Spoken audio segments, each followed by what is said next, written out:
Hablemos un poco del tratamiento del síndrome metabólico.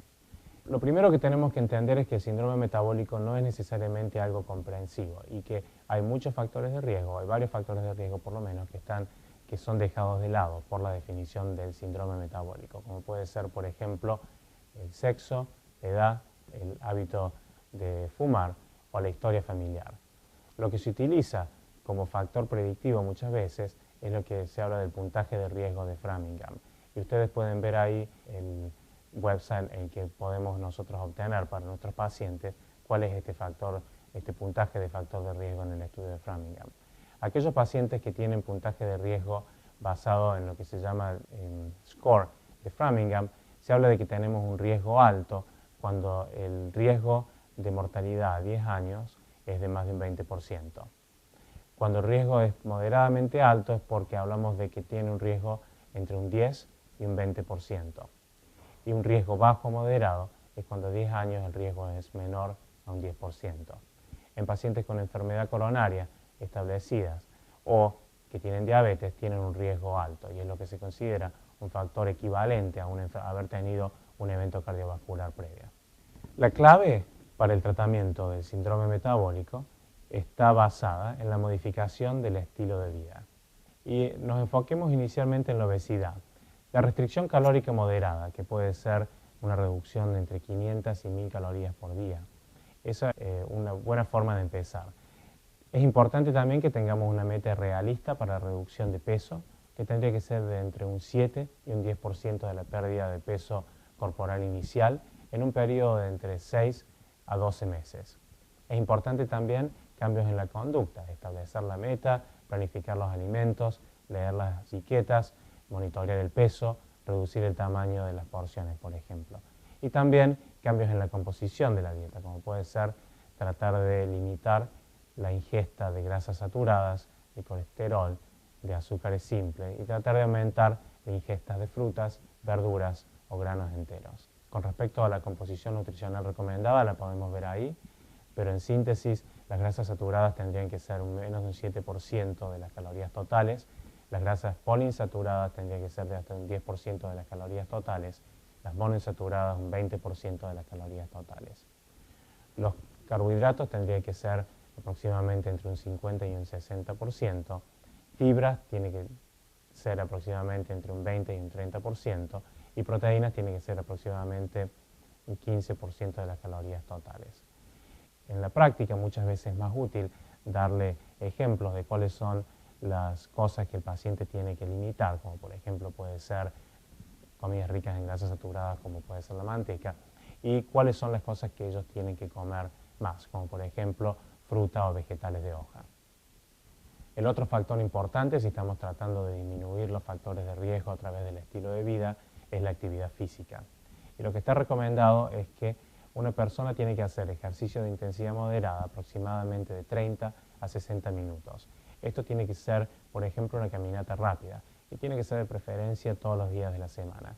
Lo que yo utilizo con mis pacientes es decirles que ellos pueden elegir la actividad física, tiene que ser algo que ellos disfruten, pero tiene que ser a un nivel de actividad que no les permita hablar a medida que están realizando la actividad física. Si ellos están hablando, significa que no están haciendo suficiente ejercicio.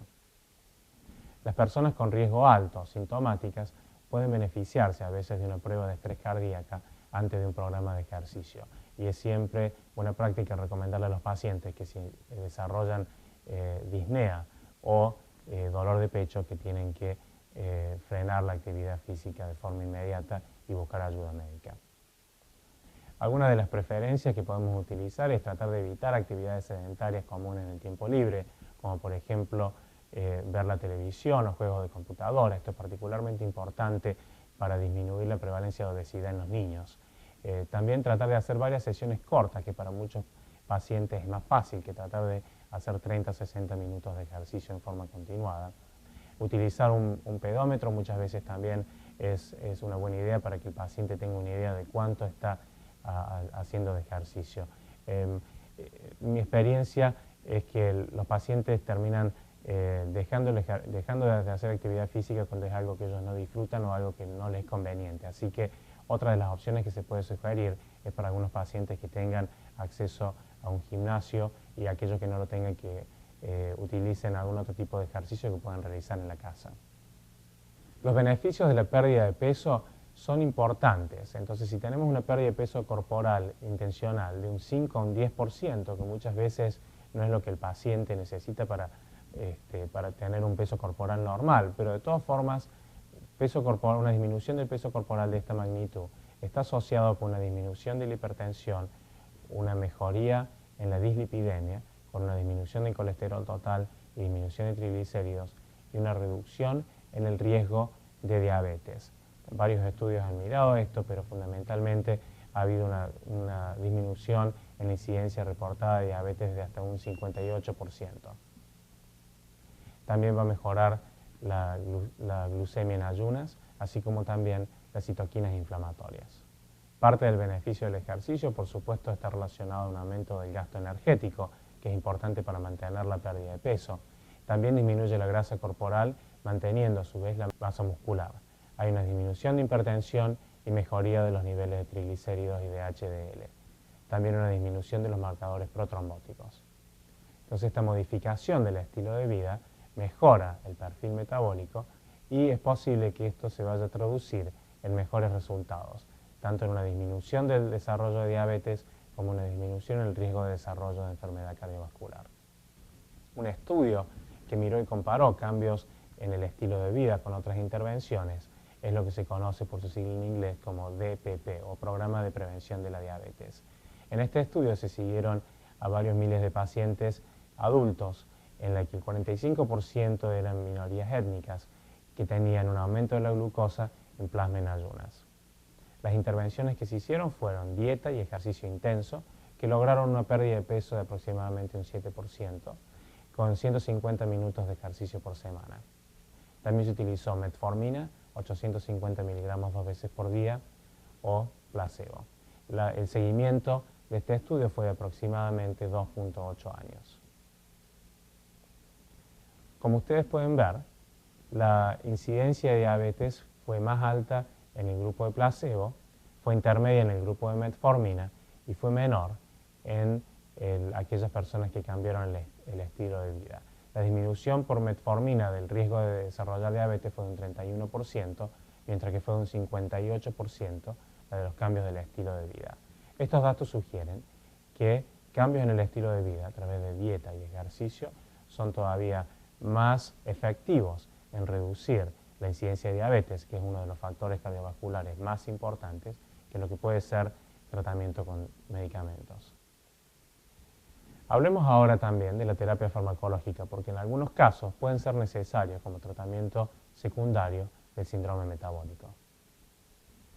Una de las cosas que podemos tratar médicamente es la obesidad, y acá están las guías que se utilizan en Estados Unidos para el tratamiento médico, farmacológico o quirúrgico de la obesidad.